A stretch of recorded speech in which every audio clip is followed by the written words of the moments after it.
BBC 24x7 news room में और हमारे साथ मौजूद हैं यासीन कुरैशी साहब जो दिल्ली टाइम न्यूज़पेपर के संपादक हैं। जैसे कि चर्चा में आ रहा है कि संपादक साहब यासीन कुरैशी साहब अपने गांव हररपुर मटकली से प्रधानी का चुनाव लड़ने जा रहे हैं, ऐसा सुनने में आ रहा है। तो मैं उनसे जान लेता हूं कि पूरा मामला क्या है। सबसे पहले यासीन कुरैशी साहब, आपका BBC न्यूज़ 24 में स्वागत है। शुक्रिया साहब आपका जी। ये जो चर्चा बनी हुई है हररपुर मटकली में कि आप प्रधानी का चुनाव लड़ने जा रहे हैं, तो क्या सत्य है? आप जी अल्हम्दुलिल्लाह, ये बिल्कुल सही बात है। मैं पिछले काफ़ी टाइम से अपने हररपुर मटकली गांव के एक उस पर ध्यान दे रहा हूँ, समस्याओं पर ध्यान दे रहा हूँ कि मतलब वो इतना टाइम हो गया हमारे गांव प्रधान बनते हैं, वो खाली अपने नाम रुतबे के लिए बनते हैं प्रधान। अभी तक कोई विकास की कोई ऐसी समस्या नहीं हल हुई है हमारे गांव के अंदर। जो अभी मौजूदा प्रधान हैं हालांकि काम करा उन्होंने, लेकिन वो इस तरह का कोई काम नहीं हुआ है कि 10 साल के अंदर उन्होंने कोई 10 ऐसे अच्छे काम करे हों कि जो गांव के विकास के लिए 10 काम अच्छे दिखा दें। तो प्रधान का ये काम होता है कि कोई ना कोई नई योजना लेके आए गांव के अंदर। मैंने अभी गारंटी कार्ड मैंने जब छपाए थे अपने बांटे थे गांव के अंदर, मैंने उसमें लिखा था कि हर साल गरीब बेसहारा लड़कियों की शादी कराऊंगा। ठीक है, गांव में 2 सरकारी शादी हॉल बनवाऊंगा जिसके इस्तेमाल पर किसी तरह का कोई किराया या कोई खर्चा नहीं लिया जाएगा। ठीक है, और एक्चुअली होता क्या है कि प्रधान जो होते हैं हमारे गांव के, किसी भी गांव के ले लो, तो जो बुजुर्गों बेवा औरतों की पेंशन जो बनवाते हैं उनसे पैसे लेते हैं, लेकिन मैं नहीं लूंगा, 1 रुपया भी नहीं लूंगा उनसे। बुजुर्गों व बेवा औरतों की पेंशन बनवाऊंगा जिसका कोई किराया या कोई खर्चा उसका नहीं लिया जाएगा कि वो कहते हैं हमारा वहां से वहां तक जाने का किराया लग रहा है भाई, कि हमें तहसील जाना है, कि हमारे 500 रुपये खर्च होते हैं, ये दो हमें 1000 रुपये दो हमें, ये इस तरह का कोई किराया या कोई खर्चा नहीं लिया जाएगा। ठीक है, और हर गरीब बेटी की पैदाइश पर 5100 रुपये उसके अकाउंट में डलवाऊंगा। ये मेरा अपना विचार है, ये काम करूंगा मैं। और आज के टाइम में देख रहे हो किस कदर के कोरोना के चक्कर में आदमी बेरोजगार हो गया है, पैसे से खाली है इस टाइम पर। नौजवान हमारे आज के टाइम में बिल्कुल खाली है, बेरोजगार कर रहे हैं, पैसा नहीं है उनके पास। अगर उन्हें कहीं से पैसा मिल जाए, अगर मैं उनको लोन करा दूं जैसे बैंक से अपनी प्रधान की गारंटी पे 50,000, 1 लाख, 2 लाख, 2.5 लाख, तो उनका काम चलेगा बेचारों का। गाँव में इंटरनेट वाईफाई जैसे ये बहुत जरूरी है आज के टाइम में। इंटरनेट ये सुविधाएं, ये देश है, इन पे आप काम करेंगे? इन पे मैं काम करूंगा। ठीक है, गांव की हर बेवा और बेसहारा औरतों को अभी तक तो हमारे सरकार ने जो भी राशन दिया मुफ्त दिया है, महीने में 2 बार, 1 बार पैसे दे के 1 बार फ्री में मिलता था। लेकिन मैं जो बेवा और बेसहारा औरतें हैं जैसे जिनका कोई कमाने वाला नहीं है, तो उनको कोटे का राशन हर महीने फ्री दिलवाऊंगा मैं। ये चाहे मुझे अपने पास से देना पड़े पैसे उनको, लेकिन उनको हर महीने कोटे का राशन फ्री। ठीक है, गांव के सरकारी अस्पताल में, सरकारी अस्पताल है हमारे यहाँ बड़ा है, 12 गांव का सदर है गांव। ये आपका जो गांव है किस डिस्ट्रिक्ट में और किस प्रदेश में पड़ता है? ये जिला बरेली, तहसील नवाबगंज, ग्राम हररपुर मटकली, थाना हाफिजगंज, उत्तर प्रदेश। हाँ, ये उत्तर प्रदेश में, यूपी में है। आबादी लगभग 10,000 है आबादी, वोट कम है, वोट 7,000 के आसपास लगभग वोट हो जाएगा इस बार। ठीक है, गांव में इंटरनेट वाईफाई हो गई, गांव के सरकारी अस्पताल में इमरजेंसी सेवा होनी चाहिए। 12 गांव का सदर है हमारा गांव, जो है वो 12 गांव का सदर है।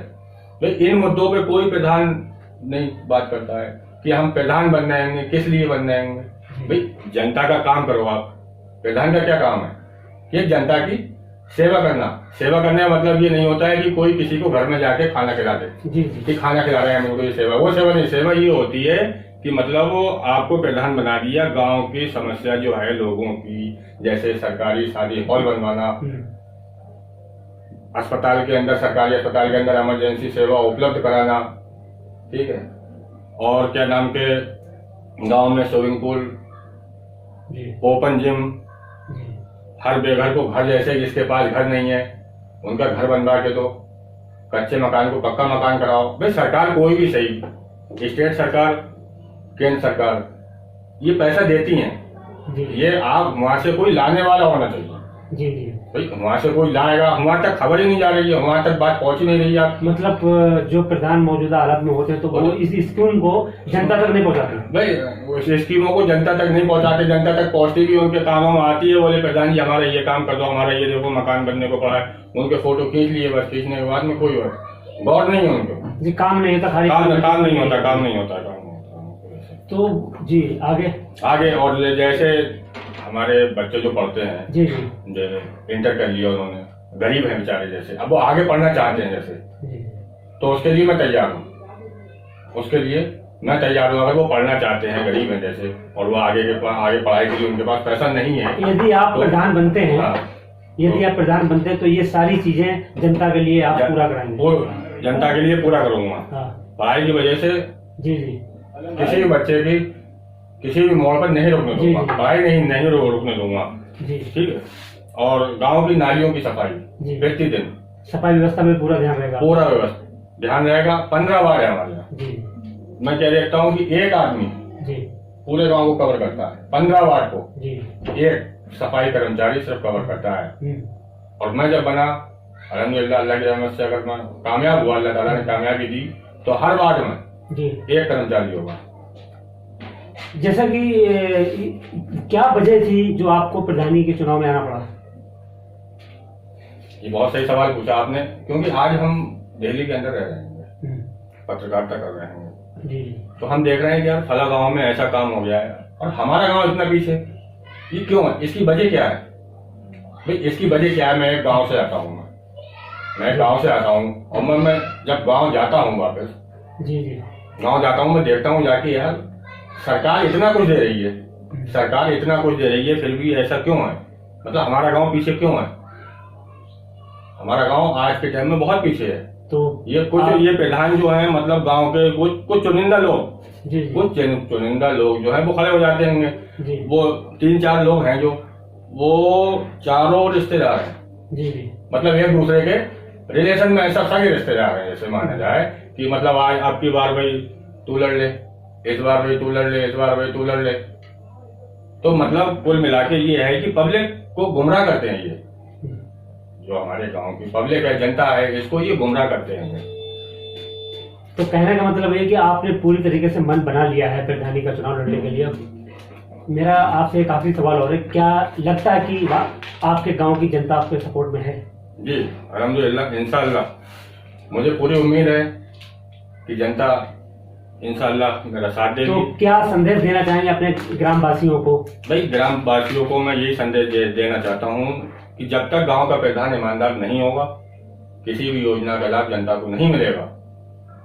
यही मेरा संदेश है और यही मैं कहना चाहूंगा कि हमने बहुत देख ली राजनीति, और हमारे गांव के मतलब कुछ लोग ऐसे होते हैं आज भी मौजूद हैं कि अगर 2 भाइयों में झगड़ा हुआ किसी में, तो पुलिस को वो इतला कर देते हैं या खबर पहुंच गई, पुलिस डिपार्टमेंट हमारा इतना बढ़िया है कि वो कोई मतलब मांग नहीं रखते। लेकिन ये लोग कुछ जो है वो जाके कहते हैं कि सर इतना पैसा जाएगा, उनको इतना जाएगा, तो ये बीच में कुछ दलाली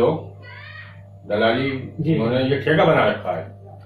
जी बहुत बहुत शुक्रिया यासीन कुरैशी साहब। आप देख रहे थे, हमारे साथ थे यासीन कुरैशी साहब, जो दिल्ली टाइम न्यूज़पेपर के संपादक हैं और जिन्होंने प्रधानी चुनाव लड़ने का मन बना लिया है अपने गांव से। जी बहुत बहुत शुक्रिया आपका।